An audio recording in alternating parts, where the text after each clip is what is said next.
Super. So there is a good habit of mine, there's a bad habit of mine. I'm gonna put it straight to everybody. You can put it up there. So the good habit is that I look at each individual whenever I'm speaking on the stage.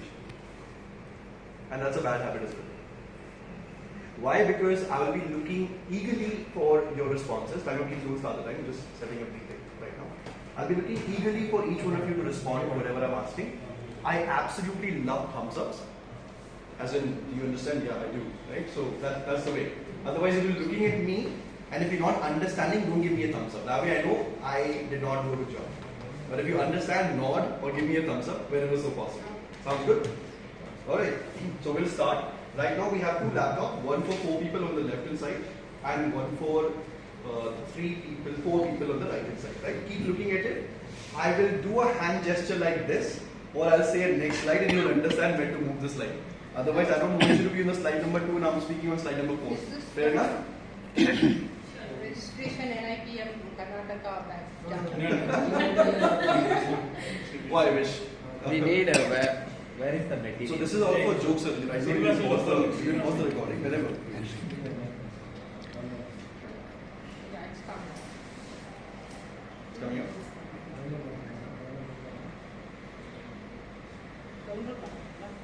How to see?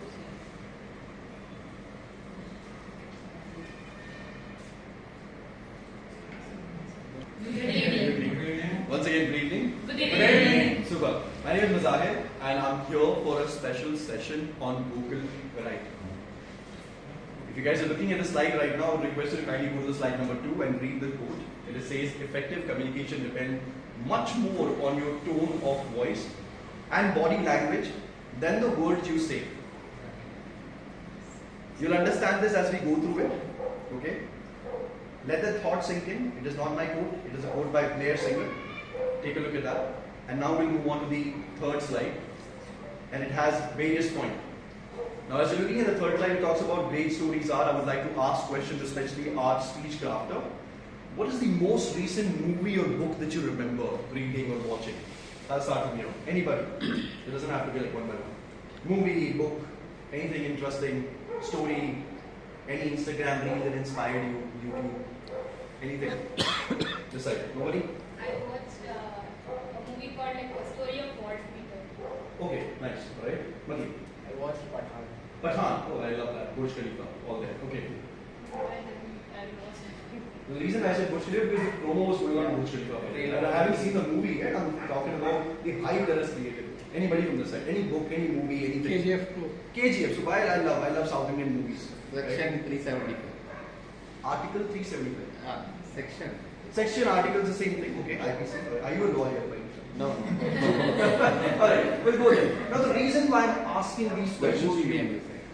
Thank you. The reason I'm asking these questions to you, the reason why you remember these and not anything else is because there is a reason why and how they connect to you.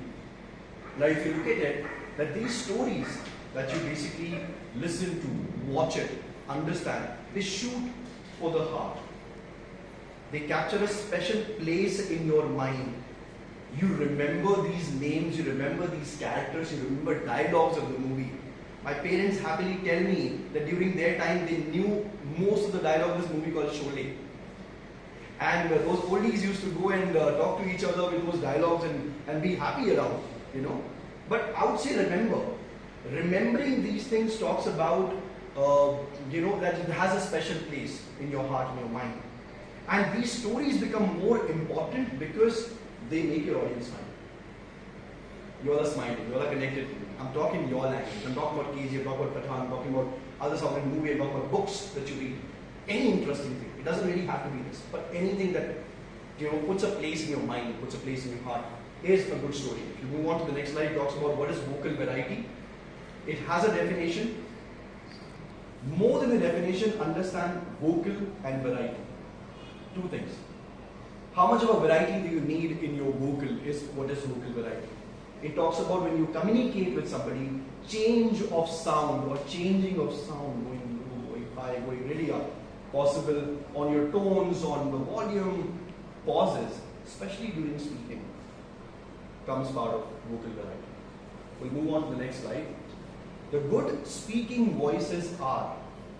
Now trust me, some of us must have, and I'm very sure about it, got a compliment during our school, during our colleges, during our professional life, or maybe personally.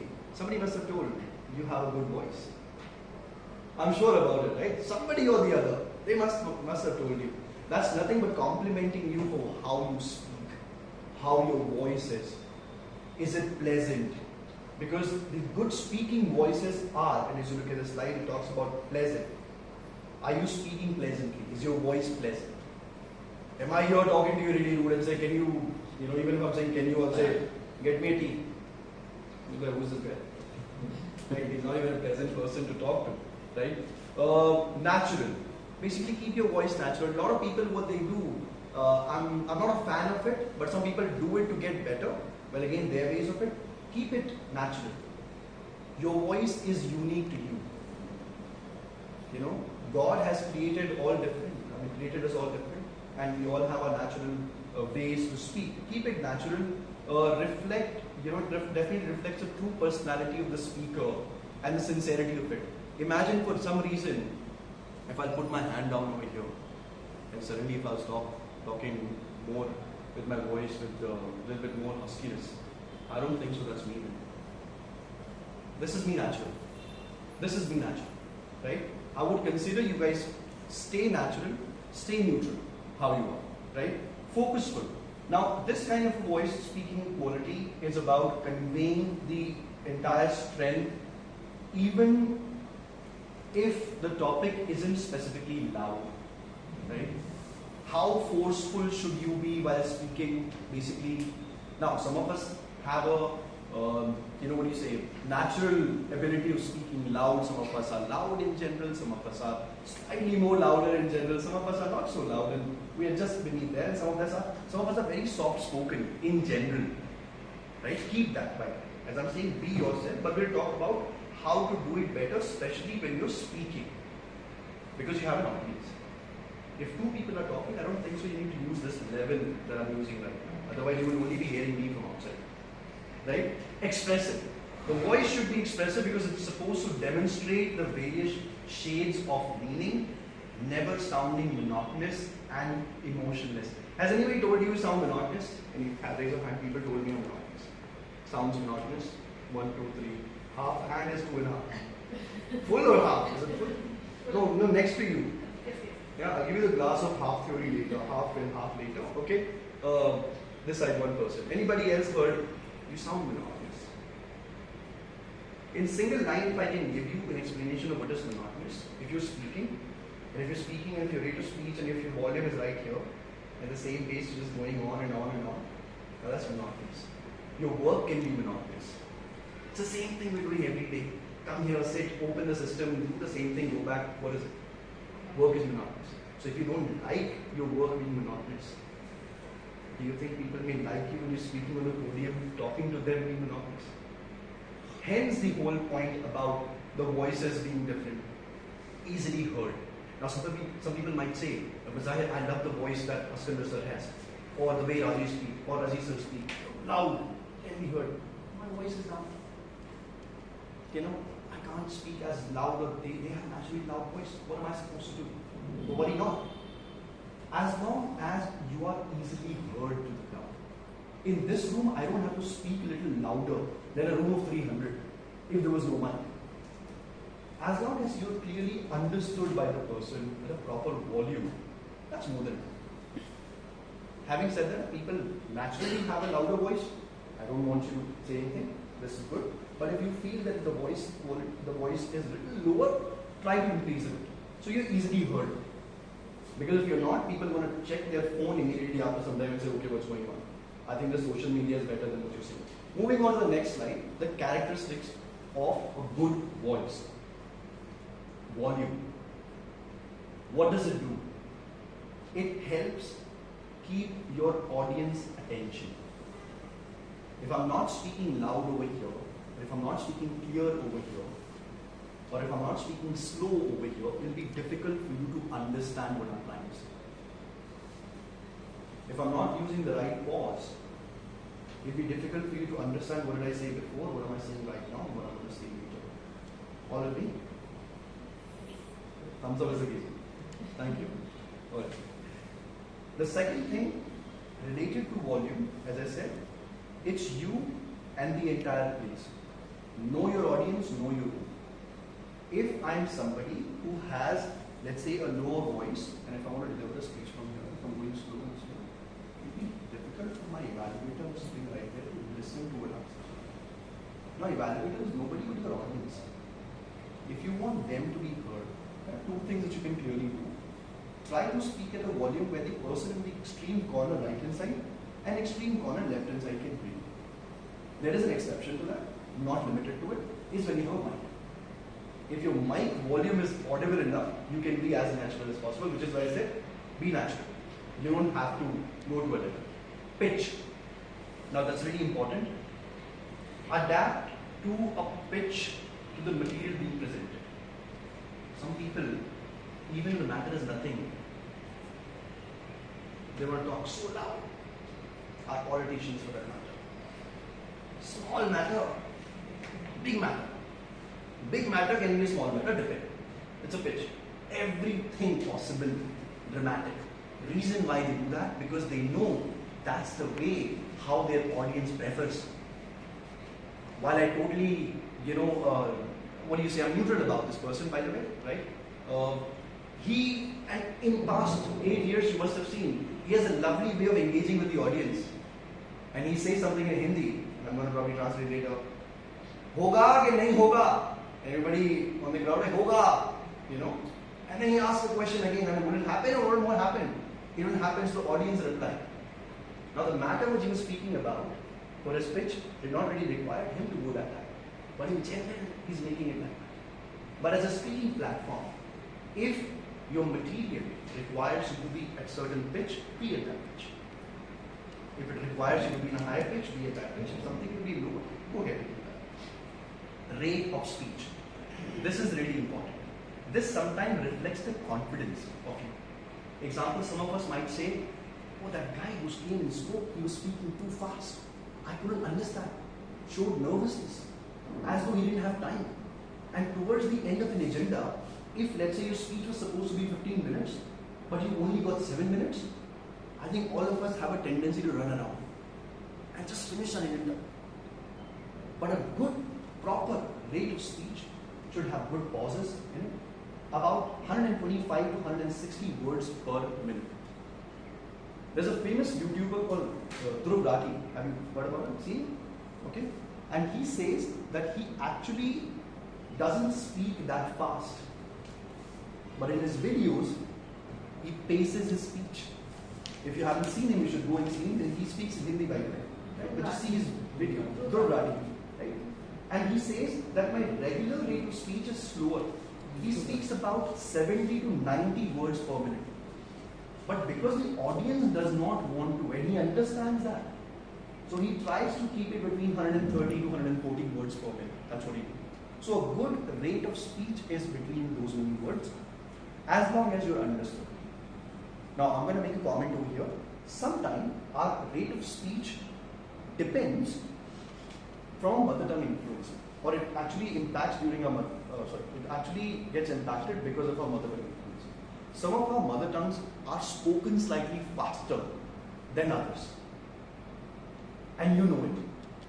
So technically, when you're learning a new language, there is nobody who teaches you the rate of speech. How fast should you be saying things? So your natural speaking habit comes in the next language, possibly. Even those who have learned a new language altogether, being from a different nationality, and when you listen to them, you will notice that their rate of speech is slightly different than a native speaker. All that I'm trying to say, as long as you're understood. Some people take a lot of pauses. Again, the same example of politician. Matter is nothing, but they still want to take too many pauses for what? Go ahead, convey your point. If your point got to be said in 3 sentences together, do that. Don't have to take pause after each one of them possible. Say all 3 things together. Moving on to the quality.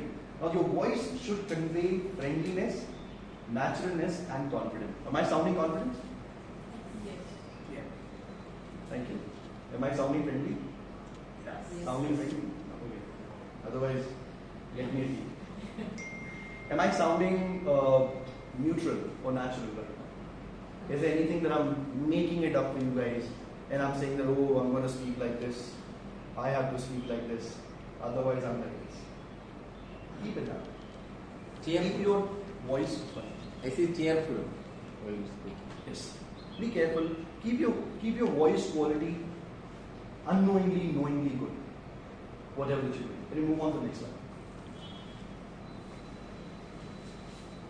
As you're looking at it, does it say silence? Emphasize your main point. A moment of silence before the speaker speaks a statement tells there's something important I'm going to tell. A moment of silence after a statement has been finished tells there was something important that I said. Let that sink in. That is what I was looking for. The next thing is breathe. Sometime.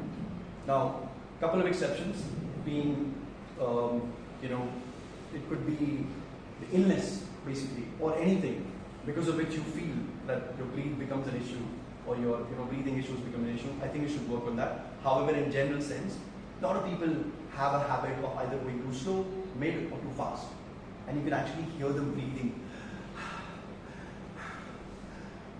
It does happen. I remember a small incident, with those landline phones being there, and we used to have one in each room. The funny part used to be when I got a call from somebody who I was not expecting it to be, and by my smile you can guess it. The other person was also hearing it. So I started doing the same thing. When my parents were talking to somebody else, I was also on the phone, but you won't believe what I was doing. The receiver was right here. That's it, keep the phone down. I said, how does he know? I'm in a different room altogether. Right? When you're breathing and create an issue over the telephone, imagine the impact that it does when you're speaking. Everybody breathes. We all got lungs. We all got a stomach, throat, mouth. Without air, I don't think so there is any speaker who can go breathless for a minute, keep talking. It will be very difficult because you will be able to hear the person doing that. I don't think so it's a good gesture. I think it doesn't really reflect a confident person, to be honest. Somebody who doesn't have a control over his own breath, how are you talking about being a good speaker? There is a way to do it. I'm not saying that, I do the breathing exercise, swimming classes, hold it for 1.5 minutes, nothing of that sort. All you need to do, if there's a breathing exercise, I'll talk about it in next slide. How should you do it when you're speaking, right? Punctuate. Basically, pauses are often punctuations, telling listeners that you've ended a sentence or a thought. Some of us, while we write good, we put a full stop and we give a space and we start with the next letter. But while speaking, we forget to do that. At times we are in so much of hurry, or I don't know what it is. And sometimes the stage makes you do that, by the way. What it makes you do is that you just want to finish that 4 minutes, 7 minutes of a speech and go back.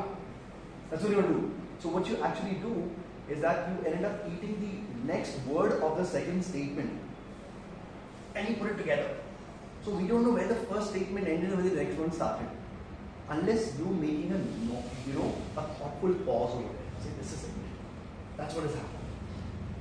Attract attention.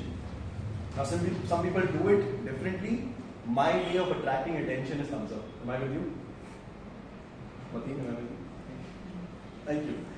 When you feel listeners are distracted, pause. Your silence attracts people. They'll stop doing what they're doing. They'll look at you. They get speech. What is happening? Right? This is one way of doing it. Silence is important for your voice as well. While I'm here to talk about vocal variety, imagine I spoke about silence. Go ahead. Moving on to the role of posture in breathing. This is what I was talking about. A small exercise. So a good breathing is where you use your abdomen, lower abdomen, chest, lower chest, and this will help you provide a better vocal quality than breathing shallowing from your upper chest, or sometimes people do it through their throat. Okay, let me talk about it. You can hear it in my voice. Okay, I don't even have to breathe too hard. So the best thing that you can do when you're about to speak a sentence, I'm going to do it here. Take a deep breath and don't do it in front of the crowd. Do it in the side if possible, if required, while you're thinking for slightly. Use your nose. If you do it from the mouth, it's slightly more louder. As deep breath as possible, inhale. And when you're midway of exhaling is when you should start your sentence. Because if you, I'm going to talk about it, so you heard that. Don't do that. Exhale for about half and then start. Okay, if possible. But if it's becoming pretty loud and clear, talk to your mentor. Because one session won't be enough of the breathing exercise, if possible. However, don't let people get bothered because you're breathing on the stage. That's a bad thing. Stand straight, knee slightly flexed, and head straight and shoulder back. That's a good posture. Some people you might see, and I've seen actually a lot of people in clubs, and I'm sorry to say this, but they have a posture regular like this. If it is not your age, don't be like this. There's one more thing that my mentor told me, and this is again my personal experience, I'm not quoting anybody else to do it. Some people have a habit of even bending down a bit and doing a handshake. So to me, it was like, oh, it's a good gesture. Humility. He said, none of that matters. If you're handshaking with somebody, go ahead. If you want to show humility, go ahead and show the hand first. That's enough. You don't have to bend down because that becomes the habit. And as in regular life, if you have a habit of doing this, you'll be doing the same thing on the stage. So good posture. Stand straight, knees little apart, comfortable, head straight. Move your head only as much as possible along with your hands. I'm looking at him, I'm looking at her, I'm looking at him, I'm looking at her, I'm looking at him. Covered through as much as possible. All good with me? All good with me? Thank you. Alright. We'll move on to being expressive in the next slide. Your voice should be expressive. It should show the variety of emotion. Example, if you're delivering a speech about COVID, where a lot of known people in our families passed away because of that. You can relate the emotion that I'm talking about. My voice went down. It got heavy because I can feel. And I hope you can feel the pain of people that passed away. Now I want to talk about the joy that during my school, I actually won a lemon and spoon race.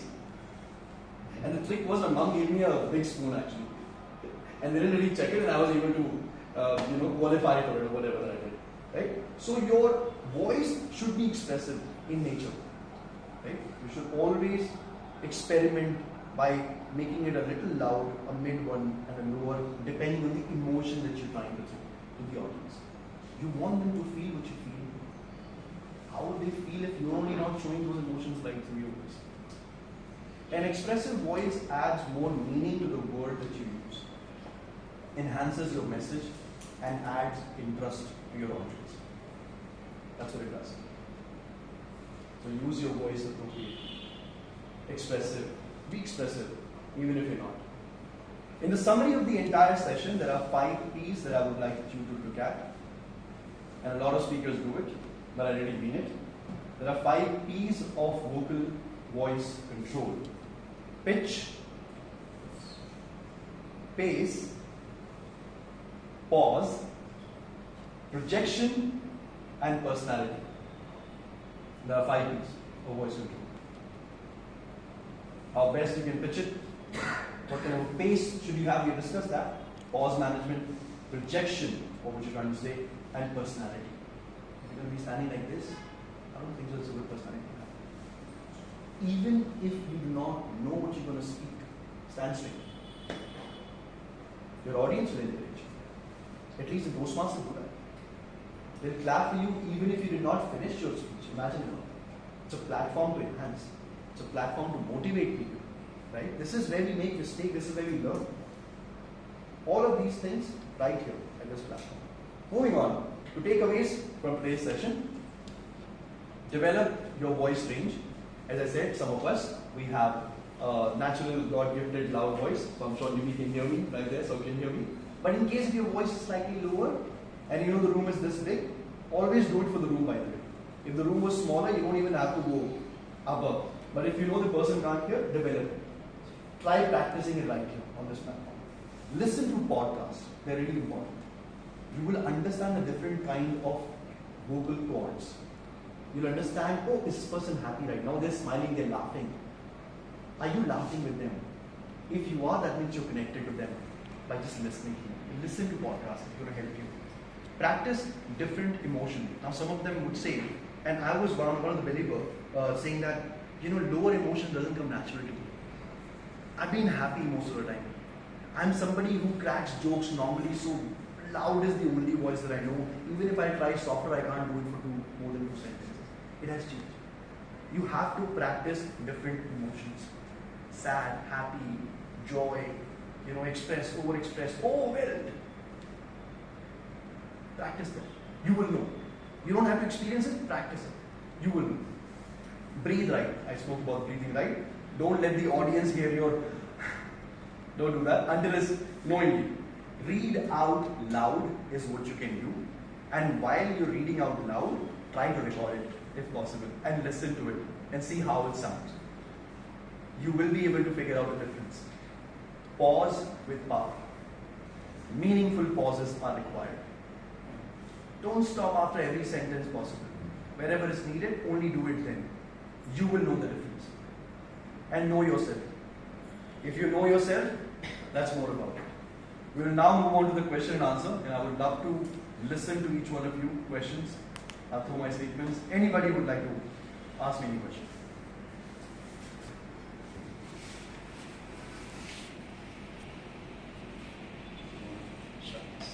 Yes, sir. How do we react if there is a disturbance in the audience? Pause. However, there is a trick to it. Now, let's say the distraction is so much so that even with you pausing is going to go on, you then break your silence. And you show your authority as a speaker on the stage and say, may I have attention, please? Even if they don't listen, stop speaking, go down. Come back when they give you attention. It has happened with me in one of the recent colleges. People were very distracted because they were finding seats. And I was on the stage, I was already in the middle of it and they were still finding seats. I went on to pause and later requested them, I said, can we all settle down? Let me know when it is, I'll come on the stage then. Coordinator understood. Silence is the first. That's a good gesture. Silence is the first gesture. Moving out of the stage. In the corner, sir. Not like going down. Ask the person who's coordinating to help. I'm not saying you walk off to your stage. Example, if I'm standing over here, I can remain silent, people will pay attention. If they are not paying attention, despite you being silent for a few seconds, give it about 8 to 12 seconds, not more than that. Within that much of time, people will start paying attention. But I think in a crowd, you cannot control. So, I'm saying, I'm giving an example. I'm sorry, interrupt We you. have, Go ahead. we have to, I think we have to continue my submission and then you have to continue. And try to raise your voice so that you will understand the person. Yeah, so I respect your opinion. In my opinion, if I'm as a speaker speaking and there is a distraction going on in the crowd, I can lose my chain of thought. So because I'm not going to do a good job and because of pausing for some more time or requesting people to ask them to settle down, because the rooms are different, the environments are different. Let's say if I'm going to a college club, as I said, right, I went to a college club, these guys did not pay respect whosoever. I was there, at least in Toastmasters we respect people. They didn't. So I had to request the person, I said, can we request them to settle down? However, to your point, let's say while you're speaking, and if somebody distracts, and if you know you can manage, continue, no problem. That shows the ability of a great speaker. That you know that you can't be stopped because of a small distraction. My mentor was delivering a speech in Toastmaster, somebody's phone rang. He lost his chain of thought. He tried recollecting, it didn't happen. He said, I'm going to deliver my speech again. I'm sorry, he went down. A small distraction to the best prepared speaker can cause a lot of distraction. At the same time, we have speakers who can manage the distractions. But I'm saying when the distraction happens, pause it for some time. See if people are paying attention.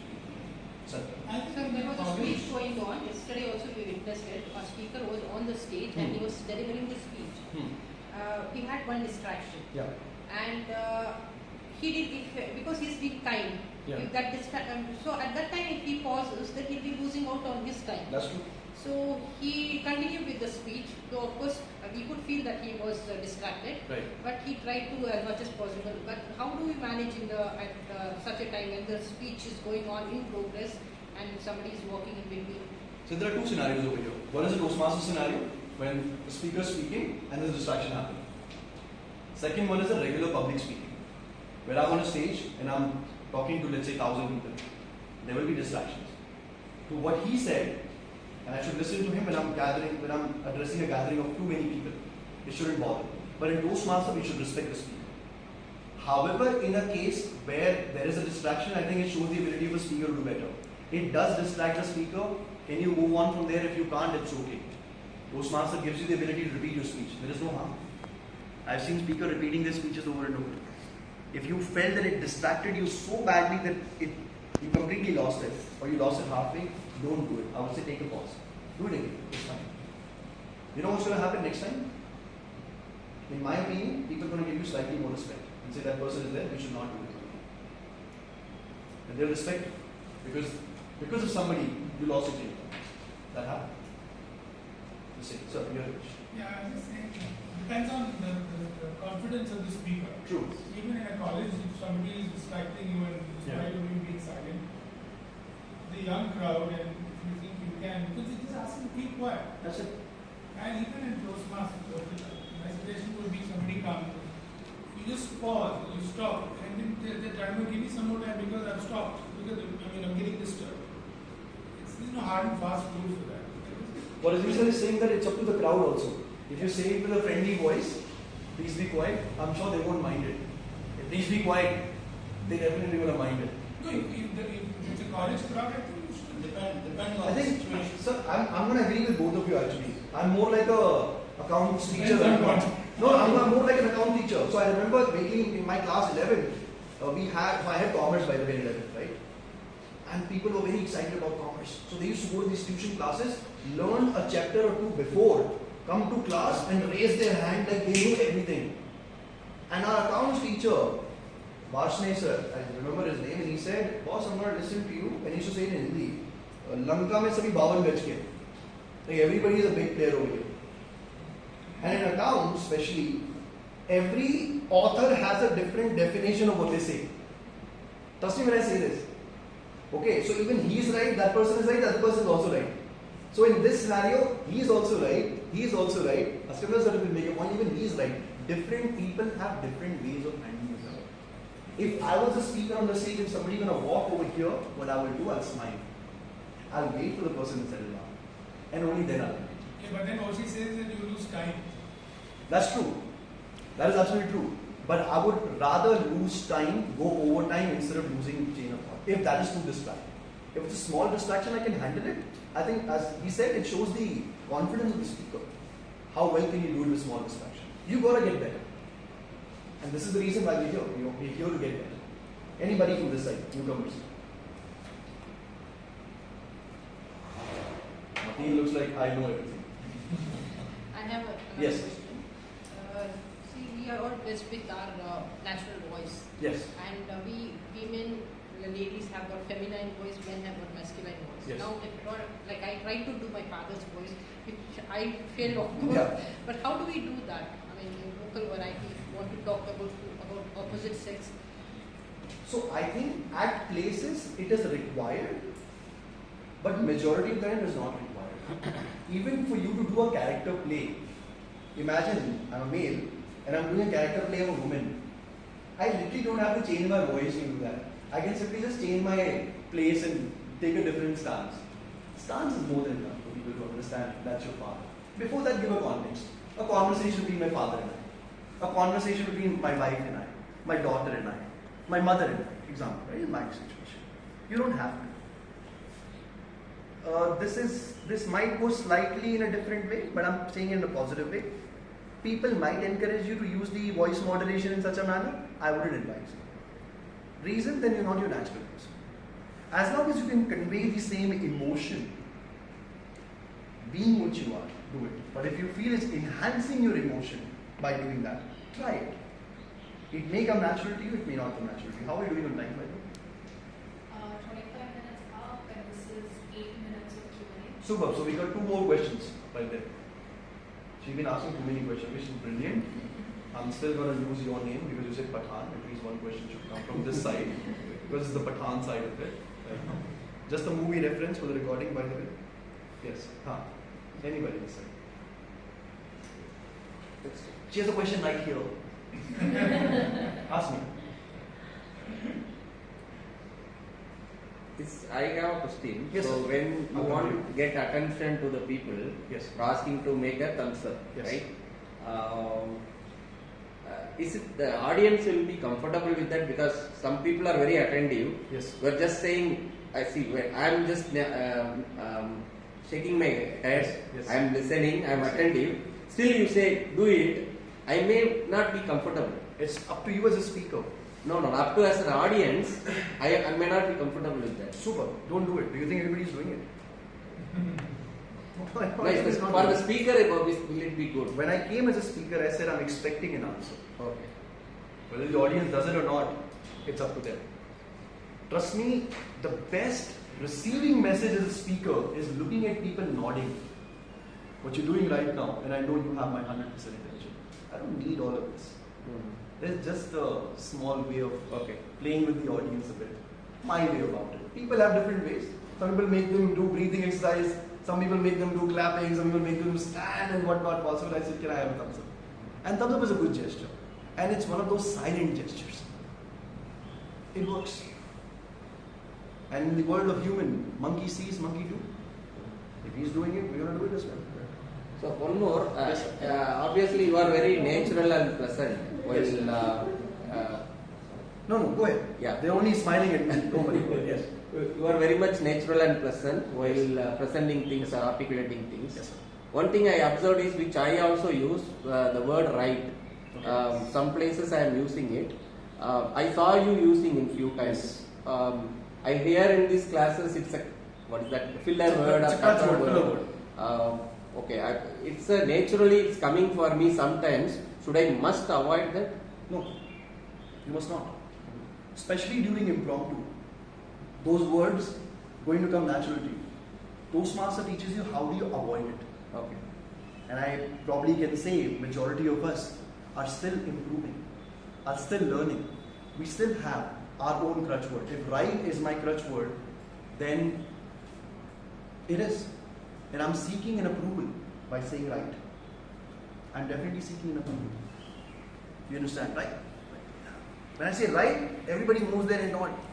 So over here is needed. When I'm doing a prepared speech, I know my speech word by word, sentence by sentence. I can avoid that. It teaches you how to do better at impromptu. If you want to see a good difference, ask any of the Toastmasters to come over here and speak on a post-match summary, as opposed to a person who's there after a cricket match. When you look at those cricketers, they use too many R's and Ums and voice played where and all of that happens, right? Okay, any question from this side? Did I answer? Yeah. Super. Sorry. No, don't worry. And use it as long as it doesn't bother the audience for a nod, especially for an impromptu do. Prepared speech, you can avoid. Okay. So you will know the balance between when to and when not. For example, Oh, he spoke. I'm saying he spoke. Okay, go ahead. For example, we are in a group discussion where we are having, discussing each other's thoughts. And a person is speaking and you wait for him to finish. Then you speak and the person interrupts you in the middle. Yeah. And you lose your you lose your flow and you again wait for the same person to finish. Then again you start from the beginning and you'll be like, this is what I wanted. Again you'll be interrupted. So how to get over the situation and finish what you want to say? I'm going to give you a common example, though it's a very vast topic. I think this can be discussed in a group discussion manner because there's a way to handle a group discussion. It's a very vast topic. Okay? But to answer your question, let's say I'm speaking, you're speaking, suddenly somebody interrupts. It's a group discussion because they want to put their point across, they want to be loud, but not possible. As long as you're speaking meaningfully. I'll actually share a video with you if you want later after the session. Talks about how do you handle a group discussion. It's not always about the person interrupting. If you're making meaningful statements, you're a winner. When we as a corporate, when we go for hiring, we listen to those people who are making meaningful statement, as opposed to people who are speaking utter. That time your voice tone won't help. If you just want to go there and do ha ha ha, it won't help. Trust me. But yeah, group discussion, and in a manner, if somebody interrupted you, take it once and twice, but if they do it, then be Roman when in Rome. It's okay. Go for it. But I'll send you a video. I'll share a video. Anybody? How to get confidence? How to get confidence? How we get confident? Prepare better. That's the only key. If you're prepared, you'll reflect in your voice. Was I prepared with my slide? Yes, I was. Do I know what I'm speaking? Yes, I know. It comes naturally. Anybody else? So when talking to one or two people, so if their pace is like a bit higher than what we speak naturally, so should we pace up? Or should we go in our pace? Don't do that. Okay. It's literally can be termed as a mock. Just because somebody is speaking in accent, do you have to speak in accent? You don't have to. That doesn't come natural to you. Rate of speech also. Don't. They are speaking because that's who they are. Are they changing because you're speaking slow? No. So if they're not changing, should you change? Not. But are you clear with your thoughts? Can they understand? Is the question. If you notice that the person is too fast that even you can't understand, don't hesitate. Request them to pause for some time. And tell politely, can you please repeat what you said? I'm sorry, you didn't get the question. Anything of that. I'll leave you with a thought because my time is over here. Especially with a vocal variety. As it comes natural to us with our voices, there are definitely platforms like Toastmaster that helps you enhance your vocal variety. While it can create a good impact, it also has an impact otherwise. Use it responsibly, use it only for the positive, use it to uplift people, use it in a nature that sounds natural to you. If it sounds and if it makes you sound otherwise, please don't. And that was my time. Thank you so much.